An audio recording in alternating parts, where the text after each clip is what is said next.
Okay, we want to find all the real zeros of the function x to the fourth plus 5x cubed minus 7x squared minus 29x plus 30. Well, how am I going to do that? I'm going to go ahead and use Desmos to get me started. So if I graph that, can I find the zeros directly that way?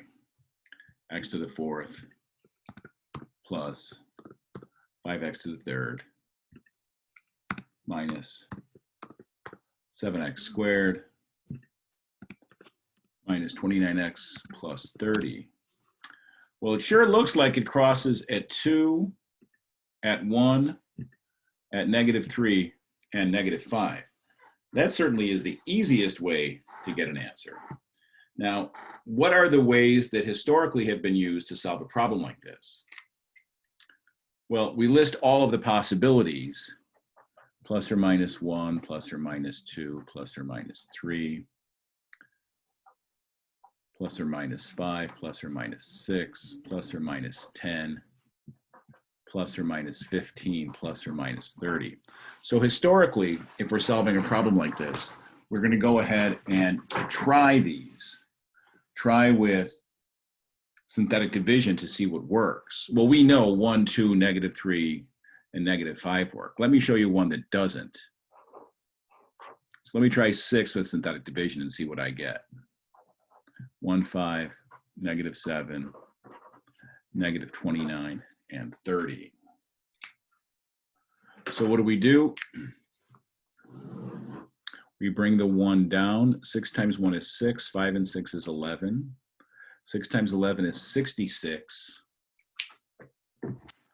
66 minus 7 is a large number.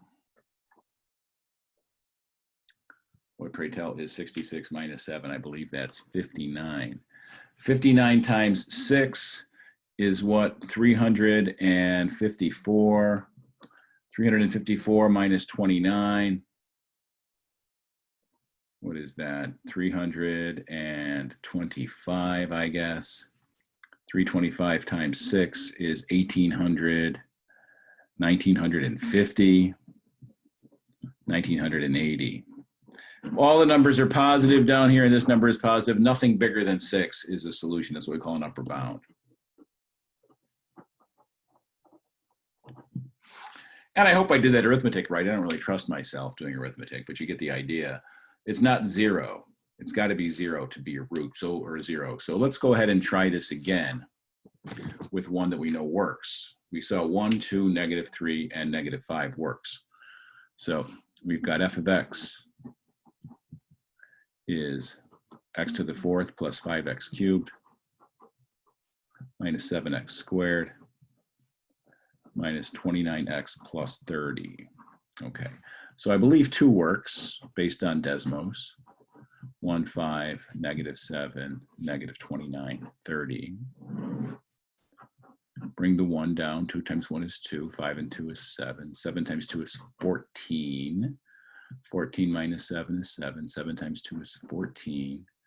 -29 and 14 is -15. 2 times -15 is -30. And that 0, that makes me happy. Now, I don't have to go back to the original. 177 -5 is what I use for my next synthetic division, -15. And I also said 1 works. So let's see if 1 really works. Pull the 1 down. 1 times 1 is 1. 7 and 1 is 8. 1 times 8 is 8. 7 and 8 is 15. 1 times 15 is 15. That's 0. Notice 1, 8, and 15 are all positive. That number is positive. This is an upper bound. Nothing bigger than 1 will work. 1 and 8 are solutions, but I also have 1, 8, 15, which really means 1x squared plus 8x plus 15. I want to find its zeros. I can do that with factoring, completing the square, quadratic formula. So let's look at it. How do I find the last 2 zeros? Again, we know they're -3 and -5 from Desmos. X squared plus 8x plus 15 is 0. Let me solve this by factoring it. What do I get? X squared, positive 15, they total to positive 8x. I get x times x, of course. Plus 5 times plus 3 is 15. I get plus 5x. Plus 3x adds up to 8x, so I get x plus 5x plus 3. So we get x plus 5 times x plus 3 is 0. So x plus 5 is 0, or x plus 3 is 0. So we get x is negative 5, or x is negative 3. So what are all of the zeros? Remember, we tried 1 and 2 first. The zeros are